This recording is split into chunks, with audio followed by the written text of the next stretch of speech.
প্রিয় দর্শক, ইসলাম মানে শান্তি, কিন্তু শান্তির ধর্মের বাসিন্দারা আজ পৃথিবীতে সবচেয়ে বেশি অশান্তিতে আছে। যদি এই মুহূর্তে প্রশ্ন করা হয় বর্তমান পৃথিবীতে সবচেয়ে বেশি শোষিত কারা, কারা সবচেয়ে বেশি নির্যাতিত, কোন জাতি সবচেয়ে বেশি বঞ্চিত, অশিক্ষিতই বা কারা, কারা সবচেয়ে বেশি মার খায়, কারা সবচেয়ে বেশি ক্ষুধার্ত হয়ে অনাহারে মারা যায়?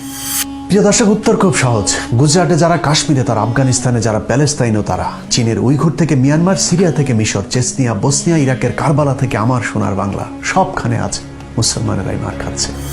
চারিদিকে মুসলমানদের এমন অপমান, অধঃপতন দেখে মনে হতেই পারে এটাই বোধহয় পৃথিবীর সবচাইতে বেশি অভিশপ্ত একটি ধর্মীয় জনগোষ্ঠী। মাঝে মধ্যে তো নিজেকে মুসলমান পরিচয় দিতেও লজ্জা লাগে। দর্শক, এতক্ষণের আমার আলোচনা শুনে আমাদের দেশের অর্ধশিক্ষিত, অশিক্ষিত, মূর্খ যেসব ইসলাম বিদ্বেষী কথিত নাস্তিকেরা আছে তারা পুলকিত হতে পারে, কিন্তু মুসলমান ইতিহাসের পুরোটা এখনো শুরুই করেনি। শুরু থেকে জানতে চলুন, একটু মরুভূমি থেকে ঘুরে আসা যাক। সংখ্যা কিংবা অর্থ দিয়ে ইসলামের বিজয় নির্ধারিত হয়নি, বরং ইমানের শক্তি, সাহস আর বুকের তাজা রক্ত দিয়ে পৃথিবীতে যুগে যুগে ইসলাম প্রতিষ্ঠিত হয়েছিল, যা প্রমাণ করে গেছেন আরবের এক মহামানব, মহাদার্শনিক, মহাকাব্যিক হযরত মুহাম্মদ সাল্লাল্লাহু আলাইহি ওয়াসাল্লাম। শত হাজার লক্ষ মানুষের প্রয়োজন হয় না, একজন মানুষ কিভাবে পুরো পৃথিবীকে বদলে দিতে পারে তার প্রমাণ তিনি নিজেই। রাম রহিমের গল্প কিংবা উপন্যাস নয়, মাত্র আজ থেকে 1450 বছর আগে তিনি যা করে গেছেন তার বাস্তব প্রমাণ এখনো পৃথিবীতে বিদ্যমান। মক্কার সবার কাছে প্রিয় আলামিন খেতাবধারী মানুষটা নবুয়ত লাভের পর রাতারাতি সকলের শত্রুতে পরিণত হয়ে গিয়েছিলেন। শুধু রাসূল সাল্লাল্লাহু আলাইহি ওয়াসাল্লাম নয়, পৃথিবীতে যুগে যুগে যত নবী রাসূল এসেছেন সবাইকে দিন প্রচার করতে গিয়ে নির্যাতন সহ্য করতে হয়েছে। হযরত মুহাম্মদ সাল্লাল্লাহু আলাইহি ওয়াসাল্লামের প্রিয় জন্মভূমি মক্কায় দিন প্রচার করতে গিয়ে যখন বাধার সম্মুখীন হলেন, এমনকি মৃত্যু ঝুঁকি আসতে থাকলো, তখন আল্লাহর নির্দেশে তিনি হিজরত করলেন মক্কা থেকে মদিনায়। মক্কার মদিনা নাম শুনলে অনেকের হয়তো মনে হতে পারে এই গ্রাম থেকে ওই গ্রাম। বাস্তবে মক্কা থেকে প্রায় 450 কিলোমিটার দূরত্বে হিজরত করতে হয়েছিল হযরত মুহাম্মদ সাল্লাল্লাহু আলাইহি ওয়াসাল্লামকে। মক্কার কাফেররা হযরত মুহাম্মদ সাল্লাল্লাহু আলাইহি ওয়াসাল্লাম এবং তিনার সাহাবীদের অবস্থান জানার পর তিনাদেরকে হত্যার পরিকল্পনা করেন। সৌদি আরবের বর্তমান বদর শহরের কাছে তৎকালীন বদর উপত্যকায় এক অসম রক্তক্ষয়ী সংঘর্ষ বাধে। অসম বলার কারণ হচ্ছে হযরত মুহাম্মদ সাল্লাল্লাহু আলাইহি ওয়াসাল্লামের নবুয়ত লাভের পর প্রথম সেই যুদ্ধে কাফেরদের সংখ্যা ছিল প্রায় 1000-এরও বেশি, আর মুসলিম সৈন্যের সংখ্যা ছিল মাত্র 300 জন। অবশ্য কোনো কোনো ইতিহাসে এর সংখ্যা উল্লেখ করা হয়েছে 317।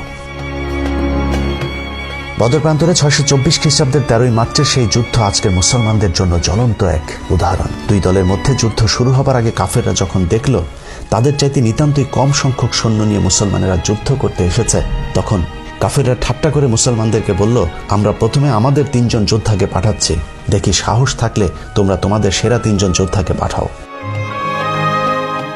এইদিকে 317, ওইদিকে 1000 দেখে সাহাবীরা ঘাবড়ে যাননি, বরং কাফেরদের দেয়া চ্যালেঞ্জ গ্রহণ করে সাথে সাথে এগিয়ে যান মুসলিম 3 বীর যোদ্ধা। কাফেরদের পক্ষে উজবা বিন রাদিয়া, সাইবা বিন রাবিয়া, আল ওয়ালিদ ইবনে উতবার মতো তৎকালীন সময়ের রণকৌশলে পারদর্শী 3 শ্রেষ্ঠ যোদ্ধার সামনে মুহূর্তেই দাঁড়িয়ে যান মুসলিম 3 যোদ্ধা, ওবায়দা বিন হারিস, হামজা বিন আব্দুল মুত্তালিব এবং আলী ইবনে আবু তালেব। একের পর এক কাফেরদের 3 জনকে হত্যা করার পর কাফেররা সম্মিলিত আক্রমণ করে মুসলমানদের উপর। মাত্র 317 জনের ইমানি শক্তির কাছে সেই যুদ্ধে কাফেররা পরাজিত হয়েছিল। বদর যুদ্ধে রাসূল সাল্লাল্লাহু আলাইহি ওয়াসাল্লামের আপন চাচা আবু জাহেল ও উমাইয়া বিন খালেফের মতো শীর্ষ নেতা সহ কাফেরদের প্রায় 70 জন মারা গিয়েছিলেন। পক্ষান্তরে 14 জন মুসলিম সৈন্য সেই যুদ্ধে শহীদ হয়েছিলেন। তখনকার সময়ের অত্যাধুনিক সমরাস্ত্র সজ্জিত বিশাল বাহিনীর সামনে নিশ্চিত মৃত্যু জেনেও বদরের যুদ্ধে তিনারা শহীদ হয়েছিলেন বলেই অন্য যে কোনো যুদ্ধের শহীদদের চাইতে তিনাদের মর্যাদা সবচেয়ে বেশি। প্রিয় দর্শক, যে এভাবে শত হাজার লক্ষ মুমিনের পবিত্র রক্তের বিনিময়ে পৃথিবীতে ইসলাম প্রতিষ্ঠিত হয়েছে। এক সময়ের খেজুরের পাতায় ঘেরা জরাজীর্ণ মসজিদগুলোতে আমরা চাকচিক্যতা এনেছি, ছোট্ট কৌটায় ভরা পবিত্র আতরের বদলে আমরা নামি দামি ব্র্যান্ডের পারফিউম পেয়েছি, কিন্তু হারিয়ে ফেলেছি ওমর আলীদের সেই ইমানি শক্তি। বেঈমানি এখন মুসলমানদের রক্তে মিশে গেছে। মাত্র 317 জন সৈন্য নিয়ে 1000 কাফেরের বিরুদ্ধে যুদ্ধ করা মুসলমান এখন সংখ্যায় 16 কোটি হলেও জিম্মি হয়ে আছে মাত্র কয়েকজন পুলিশের কাছে। বদরের সে বিজয়ের পর মুসলমানদেরকে আর পেছন ফিরে তাকাতে হয়নি। রাসূল সাল্লাল্লাহু আলাইহি ওয়াসাল্লামের 23 বছরের নবুয়তি জীবনের পুরোটাই অভাবনীয় গতিতে ইসলামের প্রসার ঘটেছে আরব ছাড়িয়ে এশিয়া, আফ্রিকা পর্যন্ত। ইংরেজি 636 সালের 8 জুন রাসূল সাল্লাল্লাহু আলাইহি সাল্লামের পৃথিবীর জীবনের সমাপ্তি ঘটলেও ইসলামের প্রবৃদ্ধি থামেনি। 636 থেকে 634 খ্রিস্টাব্দ পর্যন্ত হযরত আবু বকর রাদিয়াল্লাহু তাআলা আনহু ইসলামের প্রথম খলিফা নিযুক্ত হন। 634 খ্রিস্টাব্দে আবু বকর রাদিয়াল্লাহু তাআলা আনহুর মৃত্যুর পর হযরত ওমর আল খাত্তাব রাদিয়াল্লাহু তাআলা আনহু ইসলামের দ্বিতীয় খলিফা নিযুক্ত হন। রাসূল সাল্লাল্লাহু আলাইহি সাল্লামের পর হযরত ওমরের যুগ ছিল ইসলামের সবচেয়ে স্বর্ণযুগ। তিনার সময় ইসলামের প্রসার ঘটেছিল ঝড়ো বেগে। ওমর রাদিয়াল্লাহু তাআলা আনহুর হাত ধরে একের পর এক দেশ মুসলমান শাসনের অধীনে আসতে থাকে।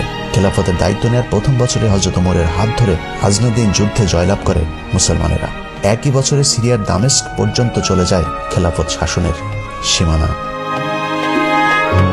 পরের বছর ফালের যুদ্ধে তৎকালীন বেইজেন্টাইন নিয়ন্ত্রিত প্যালেস্তাইন যোদ্ধাদের পরাজিত করেন মুসলমানেরা। 636 খ্রিস্টাব্দের 15 আগস্ট শুরু হওয়া 6 দিন ব্যাপী ইয়ারমুখের যুদ্ধে জয়লাভ ছিল মুসলমানদের জন্য অত্যন্ত তাৎপর্যপূর্ণ। বর্তমান সিরিয়া জর্ডান সিরিয়া ইসরায়েল সীমান্তে অবস্থিত ইয়ারমুখ নদীর তীরে এই যুদ্ধে পরাজয়ের মধ্য দিয়ে মূলত মধ্যপ্রাচ্যে বেইজেন্টাইন সাম্রাজ্যের মেরুদণ্ড ভেঙে যায়। 637 সালে ভূমধ্য সাগরের পূর্ব অঞ্চল থেকে বেইজেন্টাইন সাম্রাজ্য পুরোপুরি নিয়ন্ত্রণ হারালে পুরো মধ্যপ্রাচ্য জুড়ে মুসলমানদের খেলাফত প্রতিষ্ঠিত হয়।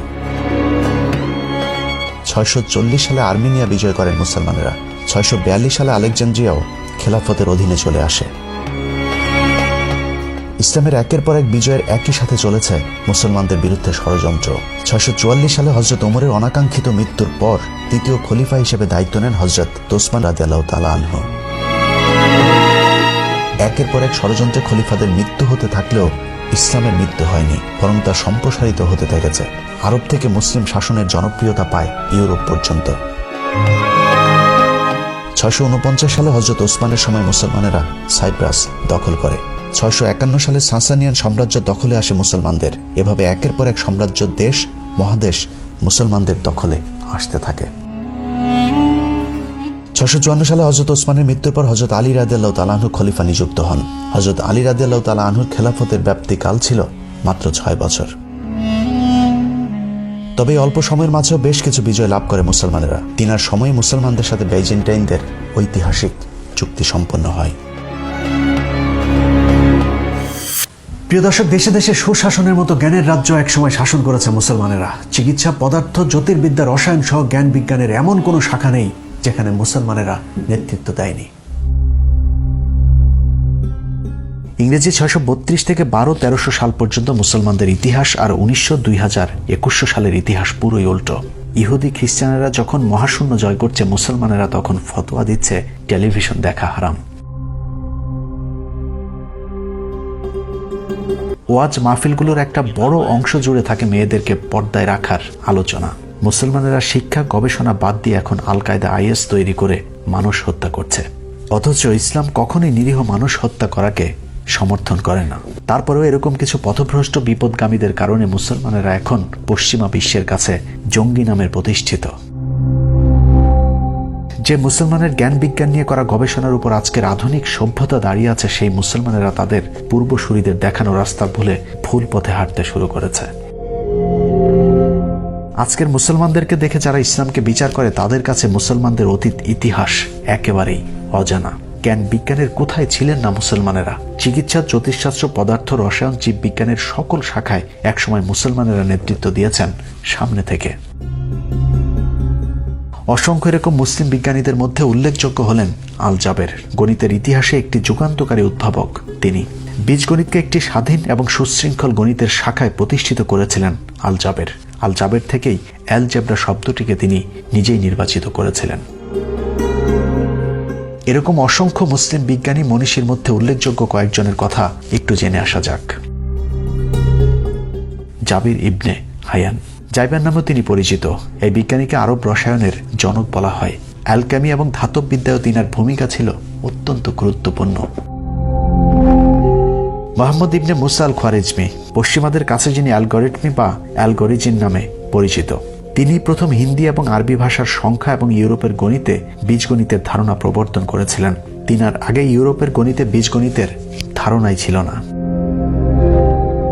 ইবনে ইসাক আল কিন্দি, আল কিন্দুস বা অ্যাল ক্যান্ডাস নামেও পরিচিত তিনি। তিনি আরব দার্শনিক এবং বিজ্ঞানী যিনাকে মুসলিম দার্শনিকদের মধ্যে প্রথম সারির একজন হিসেবে বিবেচনা করা হয়। থাবিত ইবনে কুররা, পশ্চিমাদের কাছে যিনি থিবিট নামে পরিচিত, তিনি আরব গণিতবিদ, চিকিৎসক এবং জ্যোতির্বিদ, যিনি টলেমিক সিস্টেমের প্রথম সংস্কারক এবং স্ট্যাটিক্সের প্রতিষ্ঠাতাও ছিলেন এই মুসলিম বিজ্ঞানী। আল ব্যাটেনি, আল ব্যাটেনিয়াস নামেও তিনি পরিচিত। আল ব্যাটেনি আরব গণিতবিদ, বিজ্ঞানী এবং জ্যোতির্বিদ, যিনি বছর ও বিভিন্ন ঋতুর নির্ধারণী বিদ্যমান মানগুলোকে প্রতিষ্ঠা করেছিলেন। আবু বকর আল রাজি, রাহেজ নামেও তিনি বহুল পরিচিত। পার্সিয়ান এই অ্যালকেমিস্ট এবং দার্শনিক ইতিহাসের অন্যতম সেরা চিকিৎসকদের মধ্যেও একজন ছিলেন। আবু নাসর আল ফারাবি, আল ফারাবিয়াস নামেও তিনি পরিচিত। মধ্যযুগের অন্যতম প্রধান চিন্তাবিদ, দার্শনিক এবং বিজ্ঞানীদের মধ্যে আল ফারাবি একজন। ইবনে আল হাইথাম, আল হাজার নামেও তিনি পরিচিত। আরবের এই জ্যোতির্বিদ এবং গণিতবিদ অপটিক্সের নীতি এবং বৈজ্ঞানিক পরীক্ষাগুলোর ব্যবহারে গুরুত্বপূর্ণ অবদান রেখেছিলেন। ইবনে সিনা, অ্যাভিসিনা নামেও তিনি পরিচিত। মুসলিম চিকিৎসকদের মধ্যে অন্যতম একজন বিজ্ঞানী।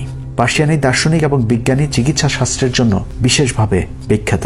বিশেষ করে আজকের আধুনিক চিকিৎসা শাস্ত্রে ইবনে সিনার অবদান অপরিসীম। ওমর খাইয়াম, পার্সিয়ান গণিতবিদ, জ্যোতির্বিদ এবং কবি। বৈজ্ঞানিক কৃতিত্ব এবং রুবায়াতের জন্য তিনি বিখ্যাত হয়ে আছেন। ইবনে জোহর বা অ্যাভেনজোয়ার নামেও পরিচিত তিনি। আরবের চিকিৎসক এবং সার্জন। তার প্রভাবশালী বই আল তাইসির ফিল মুদাওয়াত ওয়াল তাদবির, থেরাপিউটিক্স এবং ডায়েট সম্পর্কিত প্রথম লেখা বই। ইবনে রোশদ বা অ্যাভারোয়েস নামেও পরিচিত। আরবের এই দার্শনিক এবং পণ্ডিত, যিনি অ্যারিস্টটলের বেশিরভাগ রচনা এবং প্লাটোর প্রজাতন্ত্রের একাধিক সংক্ষিপ্ত সার এবং ভাষ্য তৈরি করেছিলেন। ইবনে বাতুতা বা শামস আদ-দিন নামে পরিচিত মুসলিম এই বিজ্ঞানী। ইতিহাসের অন্যতম বিখ্যাত ভ্রমণ সম্পর্কিত বই রিহলাহ লিখেছিলেন ইবনে বাতুতা। ইবনে খালদুন, আরবের বিখ্যাত ইতিহাসবিদ, ইতিহাসের প্রথম দিককার নন ইগ্রেজিয়াস দর্শনগুলোর মধ্যে একটি বিকাশ করেছিলেন। আধুনিক ইতিহাস, সমাজবিজ্ঞান এবং অর্থনীতির অন্যতম অগ্রণী আবিষ্কারক হিসাবে তিনি বিবেচিত। ইবনে আল বাইতার, মধ্যযুগে ইসলামিক চিকিৎসকরা যে পদ্ধতিগুলি আবিষ্কার করেছিলেন, তিনি তাদেরই মধ্যে অন্যতম একজন। এরকম অসংখ্য মুসলমান বিজ্ঞানীদের গবেষণার উপর আজকের আধুনিক সভ্যতা দাঁড়িয়ে আছে, কিন্তু শুধুমাত্র মুসলমান হবার কারণেই তাদের নাম নিশানা পর্যন্ত মুছে ফেলার চেষ্টা করা হচ্ছে। ঠিক যেভাবে আদম থেকে অ্যাডাম, ইব্রাহিম থেকে আব্রাহাম হয়েছে। লম্বা একটা সময় ধরে মুসলমানেরা জ্ঞান বিজ্ঞান থেকে দূরে থাকার কারণে আমরা তাদের নাম পর্যন্ত ভুলে যেতে বসেছে। মাঝে মধ্যে ইসলাম বিদ্বেষী নাস্তিকদের কাছে শুনতে হয় মুসলমানেরা অশিক্ষিত বর্বর একটি জাতি। বর্তমান পৃথিবীর মুসলমানদের সবচেয়ে বড় শত্রু পাশের দেশ ভারত, যাদের অর্ধেক মানুষের স্যানিটাইজেশন সুবিধা নেই, অথচ শুধুমাত্র পারমাণবিক ক্ষমতার কারণে বিশ্বের দ্বিতীয় পরাশক্তি চীনের সাথে লড়াই করার সাহস দেখাচ্ছে এই ভারত। হাস্যকর বিষয় হলো যে পারমাণবিক শক্তির দাপটে ভারত, চীন এবং পাকিস্তানের সাথে যুদ্ধ করার সাহস দেখায়, সেই পারমাণবিক শক্তি অর্জনের একচ্ছত্র কৃতিত্ব একজন মুসলমানের, যার নাম এপিজে আবুল কালাম আজাদ। প্রিয় দর্শক, আজ আর সেদিন নেই। মুসলমানেরা আজ পৃথিবীর সবচাইতে পিছিয়ে পড়া জাতি। ইসলামী আদর্শ আর জ্ঞান বিজ্ঞানের বাইরে গিয়ে মুসলমান নেতারা আজ নারী, গাড়ি, বাড়ি নিয়ে পাড়ি দিয়েছে অজানা এক গন্তব্যের দিকে। একসময়ের জ্ঞান বিজ্ঞানের নেতৃত্ব দেওয়া মুসলমানেরা এখনো তরবারি দিয়ে পৃথিবী জয়ের ইতিহাস নিয়েই আত্মতুষ্টিতে ভুগছেন। কিন্তু এতদিনে পৃথিবী যে কোথায় চলে গিয়েছে তার কি কোনো খবর আছে? তরবারি দিয়ে জেহাদ করার দিন শেষ, এখন পৃথিবী চলে বুদ্ধির জোরে। প্রযুক্তির জোরে ছোট্ট একটি ইহুদি রাষ্ট্র পুরো আরবের মুসলমানদেরকে শাসন করে চলেছে। অন্যদিকে তেল আর স্বর্ণ বিক্রি করে খাওয়া আরবরা এখন পৃথিবীর সবচেয়ে অলস আর মূর্খ জাতি। উপমহাদেশের মুসলমানদের অবস্থাও একই রকম। ব্রিটিশরা ভারত উপমহাদেশে আসার পর হিন্দুরা যখন ইংরেজি শিখে অফিস আদালতগুলোতে চাকরি শুরু করলো, তখন মুসলমানদের ধর্মীয় নেতারা ফতোয়া দেওয়া শুরু করলো ইংরেজি শিখলে নাকি মুসলমানেরা সব কাফের হয়ে যাবে। সেখান থেকে আমাদের অধঃপতন শুরু। মোল্লারা শেষ পর্যন্ত মাদ্রাসার শিক্ষা ব্যবস্থা পেয়েছে, কিন্তু সেই সব শিক্ষা ব্যবস্থা আধুনিক শিক্ষা থেকে অনেক দূর পিছিয়ে। ঘরের মধ্যে টিভি ঢুকাইছেন, টিভি দেখা হালাল না হারাম? মাত্র কিছুদিন আগে টেলিভিশন দেখা ফতোয়া দেয়া মোল্লারা এখন টেলিভিশনের নিয়মিত অতিথি। ইজতেমার মাঠে ক্যামেরা ঢুকতে না দেয়া তাবলিগের লোকেরা এখন সাংবাদিক ডেকে সংবাদ সম্মেলনও ঘটছে। নির্বাচনে অংশ নেয় জামাতকে কাফের ফতোয়া দেয়া পীর সাহেবেরাও এখন হাত পাখা মার্কায় নির্বাচনে প্রতিদ্বন্দ্বিতা করছেন। আমেরিকার বিরুদ্ধে সোশ্যাল মিডিয়াতে জেহাদ করা মৌলভীরা হয়তো জানেনই না ফেসবুক, ইউটিউবে সবকিছুরই নিয়ন্ত্রক আমেরিকা। সুতরাং জেহাদের চিন্তা বাদ দিয়ে মুসলমানদের উচিত নিজেদেরকে আগে সংশোধন করা। বাংলাদেশের মতো 85% মুসলমান অধ্যুষিত একটি দেশ, যে দেশের সংবিধানের প্রস্তাবনায় বিসমিল্লাহির রহমানুর রহিম লেখা আছে খাতা কলমে রাষ্ট্রধর্ম ইসলামও, কিন্তু মুসলিম এই দেশে আজ মানুষকে নামাজ পড়তেও বাধা দেওয়া হয়। অথচ আমেরিকার এমন একটি মসজিদও নেই যেখানে তারাবির নামাজ বন্ধ করা হয়েছিল। অতএব মুসলমানদের শত্রু এখন আমেরিকা না, বরং মুসলমানেরা এখন মুসলমানদের সবচেয়ে বড় শত্রু। আমরা যারা মসজিদে আকসাতে ইসরায়েলি বাহিনীর হামলার বিরুদ্ধে কথা বলছি তারা হয়তো ভুলেই গিয়েছি মাত্র কয়েকদিন আগে বাইতুল মোকাররমের ঠিক একই কায়দায় হামলা করেছিল আওয়ামী লীগের সন্ত্রাসী বাহিনীরা, অথচ তারাও তো নামে মুসলমান।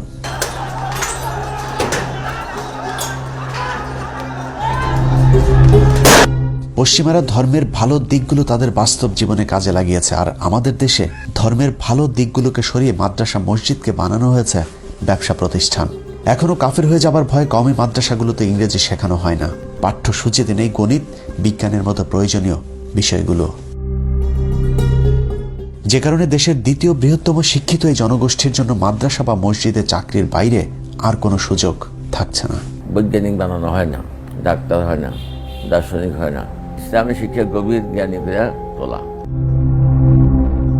চাকরির মতো রাজনৈতিক ক্ষেত্রে তারা কতটা পিছিয়ে তার নজির হেফাজতের বর্তমান অবস্থা। ভারতীয় গোয়েন্দা সংস্থা রয়ের ডিভাইড অ্যান্ড রোল পদ্ধতিতে বাংলাদেশের মুসলমানদেরকে ধ্বংসের যে মিশন হাতে নেওয়া হয়েছিল তা হয়তো তারা বুঝে উঠতে পারেনি। মিথ্যা বানোয়াট অভিযোগ তুলে জামায়াতে ইসলামের নেতাদের যখন হত্যা করা হয়েছিল তখন হেফাজত মনে মনে খুশি হয়েছিল ধর্মীয় মাঠে একক রাজত্ব করবার আশায়, কিন্তু জামায়াতের দিন শেষ, হেফাজতের বাংলাদেশ। এ অবস্থা খুব বেশি দিন টেকেনি। জামায়াত ইসলামীর এখন নামগন্ধ নাই, এটা অসল হইয়া গেছে, এটা চলে না। রয়ের খেলা যে তখনও শেষ হয়নি এটা বুঝতে মাওলানা শফিদের যতদিন লেগেছে ততদিনে অনেক দেরি হয়ে গিয়েছে। একসময়ের মাওলানা শফির বন্ধু সরকার আর এখন কওমিদের কথা শোনে না, বরং কওমিরাই মধ্যরাতে সরকারের দরজায় গিয়ে প্রাণ ভিক্ষা চাইতে ব্যস্ত। সরকারের মাত্র কয়েকদিনের অত্যাচার আর নির্যাতন থেকে বাঁচার জন্য হেফাজতের অনেক নেতাই এখন পদত্যাগ করতে শুরু করেছে, কিন্তু তাতেও খুব একটা লাভ হচ্ছে না। এর জন্য যতটা না ইসলাম বিদ্বেষী আওয়ামী সরকার দায়ী, তার চেয়েও বেশি দায়ী আলেমদের একাংশ, কারণ তারা শত্রু আর বন্ধু চিনতে ভুল করেছিল। হেফাজতের 5ই মের ঘটনার পর আল্লামা শফিকে নিয়ে প্রকাশ্যে মিথ্যাচার করেছিল কথিত প্রধানমন্ত্রী শেখ হাসিনা।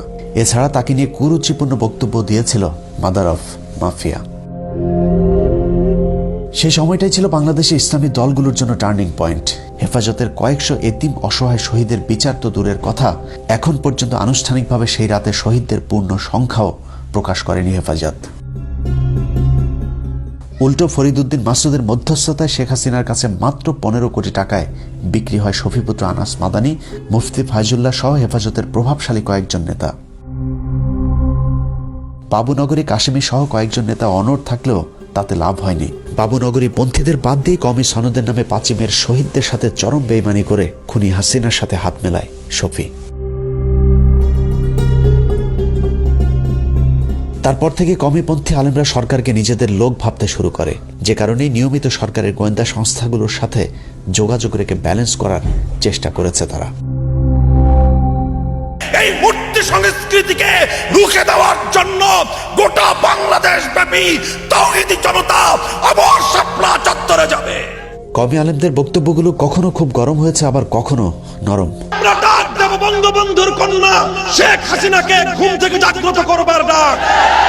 মামুনুল হকেরা নরম থেকে গরম হলেও ভারতীয় ভ্যারিয়েন্ট হাসিনা সুযোগের অপেক্ষায় ছিলেন। অন্যদিকে মামুনুল হকের বিশ্বাস ছিল সরকার তো তাদেরই লোক, যে কারণে দেশের চরম মুহূর্তেও জনৈক নারীকে নিয়ে রিসোর্টে যেতেও সাহস পেয়েছেন। ভেতরে ভেতরে সরকারের জালে যে তারা বন্দী হয়েছে সেটা হয়তো তারা নিজেরাই জানত না। মামুনুল হকের দ্বিতীয় স্ত্রী কিংবা অবৈধ এক নারীর সাথে রিসোর্টে সময় কাটানোকে কেন্দ্র করে সংসদে পর্যন্ত আলোচনা হয়েছে। যত অপবিত্র কাজ করে আজকে ধরা পড়ে সোনারগাঁয়ে একটা রিসোর্টে, এখন সেটা ঢাকার জন্য নানা রকমের চেষ্টা। পার্লারে কাজ করে এক মহিলা। বিষয়টি দেখে মনে হয়েছে মামুনুল হক বাংলাদেশের একমাত্র প্রাণী যে কিনা এমন জঘন্য অপরাধ করেছে, অথচ যেই সংসদে দাঁড়িয়ে হাসিনা মামুনুল হকের বিরুদ্ধে কথা বলেছে সেই সংসদেই নারীবাজের অভাব নেই। মাত্র কয়েকদিন আগে ভাইরাল হয়েছিল চাকরির লোভ দেখিয়ে তারপর ময়মনসিংহের এক এমপি কিভাবে নারীকে ধর্ষণ করেছিল।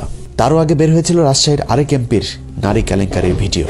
এভাবে একটা মানুষের জীবন নষ্ট করে দিয়ে, যদি এক কথায় বলা হয় তাহলে সংসদে যতজন বসে আছে তাদের বেশিরভাগ নিজের স্ত্রীর চাইতে অন্য নারীর সাথে রাত কাটিয়েছে বেশি। সংসদে এরকম অনেক নারী সদস্য আছে যারা এক সময় ৩০০ টাকায় অন্য পুরুষের মনোরঞ্জন করত। যে মিডিয়া মামুনুল হকের গোপন স্ত্রীদের তল্লাশিতে ব্যস্ত, তাদের এরকম অনেক অশ্লীল কার্যকলাপের নমুনা সোশ্যাল মিডিয়াতে ছয়লাভ। মামুনুল হককে নিয়ে সবচেয়ে বেশি সোচ্চার থাকা মিথিলা ফারজানার সাথে মোজাম্মেল বাবুর অন্তরঙ্গ ছবিও ফাঁস হয়েছে অনেক আগেই।